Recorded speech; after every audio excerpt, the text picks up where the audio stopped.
Në këtë detyrë gjejmë formulën e komponimit që përmban 27.5% magnez, 23.7% fosfor dhe 48.8% oksigjen.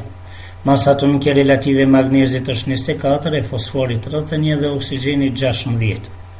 Për gjetjen e formulës së komponimit ne përdorim ekuacionin për numrin e molëve që është e barabartë me ersin e masës së elementit ndaj masës molare të tij.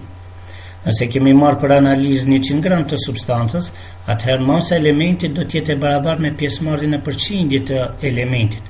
Kurse siç dim, masa molare e elementit është e barabartë me masën atomike relative të elementit.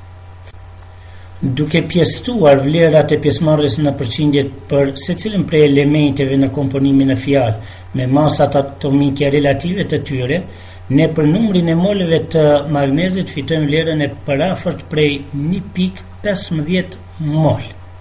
Për numrin e molëve të fosforit fitojmë vlerën e parafort me 0.76 mol.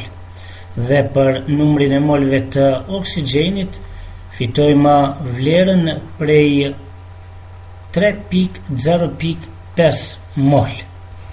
Vlerat e fituara për numrin e molëve i pjesëtojmë me vlerën më të vogël të fituar që është 0.76 për të fituar raportin më të thjeshtë të atomeve në komponimin e fjalë.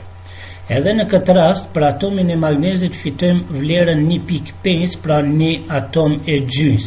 Prandaj këto të tri vlera duhet i shumëzojmë me 2 në mënyrë që të fitojmë vlera ose numra të plotë.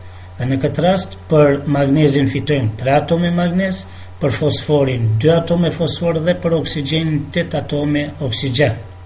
Për fosforin dhe oksigjenin ne mund të nxjerrim me murgusin e përbashkët 2 dhe kështu të fitojmë formulën e komponimit të fosfatit të magnezit që është Mg3PO4 2.